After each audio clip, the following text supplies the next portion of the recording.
മക്കളെ ഞാൻ ഈ ലേഹ്യം കൊണ്ട് വന്നിരിക്കുന്നത് നിങ്ങൾക്ക് സമ്മാനം തരാനൊന്നുമല്ല കേട്ടോ. അപ്പം നമ്മളെ നട്സ് ലേഹ്യം കുപ്പിയിലയക്കണമെന്ന് പറയാനാണ്. ഇതുവരെ ഞാൻ ഉണ്ടാക്കണ വിറകണീൻ്റെ ഒക്കെ സാധനങ്ങളല്ല നിങ്ങൾക്ക് കാണിച്ചു തന്നീനെ. ഇപ്പം അതാ ബോട്ടിലാക്കി സീലാക്കി പേരൊക്കെ ഒട്ടിച്ചിരിക്കുന്നു കേട്ടോ. നമ്മളെ കുഞ്ഞാവാസ് നട്സ് ലേഹ്യമാണിത്.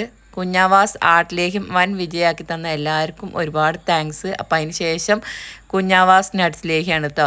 ഇത് കുട്ടികൾക്കും സ്ത്രീകൾക്കും പിന്നെ അതേപോലെ എല്ലാവർക്കും പ്രായമായവർക്കും എല്ലാവർക്കും ഉപയോഗിക്കാൻ പറ്റിയ സാധനങ്ങളാണ് ഇതിൽ ഉപയോഗിച്ചിട്ടുള്ളത് കേട്ടോ. കുട്ടികൾക്ക് ഓർമ്മശക്തി ഉണ്ടാവാല്ല ബ്രഹ്മി ചേർത്തിക്കണ്, ശതാവരി ചേർത്തിക്കണ്, അതേപോലെ തന്നെ ഒരുപാട് ആയുർവേദ മരുന്നുകൾ ചേർത്തിക്കണം കേട്ടോ.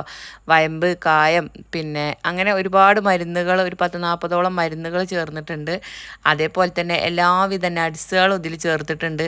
അതേപോലെ എല്ലാവിധ ധാന്യങ്ങളും ചേർത്തിട്ടുണ്ട് കേട്ടോ.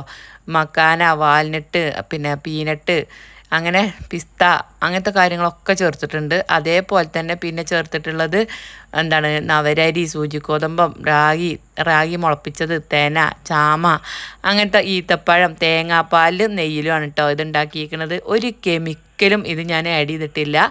വീട്ടിൽ നമ്മൾ പിന്നെ കുട്ടികൾക്ക് എങ്ങനെയാണോ കൊടുക്കുന്നത് അതേപോലെ കഴുകി വൃത്തിയാക്കി ഉണക്കി പൊടിച്ച സാധനങ്ങളാണ് ഇതിൽ ചേർത്തിട്ടുള്ളത് കേട്ടോ.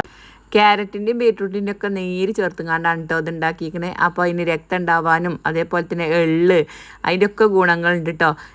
എല്ലുകൾക്കൊരു ബലം കിട്ടാൻ, അതേപോലെ തന്നെ പിന്നെ നമ്മളെ വിറ്റാമിൻ്റെ അളവ് കൂടാൻ, ഇതിൽ എല്ലാ സാധനങ്ങളും അടങ്ങിയതുകൊണ്ട് നമ്മളൊരു മുതിരയാണെങ്കിലും ഒരു പിന്നെ ചാമയാണെങ്കിലും ഒരു എള്ളാണെങ്കിലും അത് അങ്ങനെ തിന്നൂലല്ലോ. ഇത്രയും സാധനങ്ങൾ ഇതിൽ ചേർന്നതുകൊണ്ട് അതിൻ്റെയൊക്കെ ഗുണങ്ങൾ ഇതിൽ വന്നിട്ടുണ്ടാവും കേട്ടോ. അപ്പോൾ കുഞ്ഞാവാസ് നട്സിലേക്കും വേണ്ട ഒരു വേഗം സ്ക്രീനിൽ കാണുന്ന നമ്പറിൽ വാട്സപ്പ് ചെയ്തോളിട്ടോ.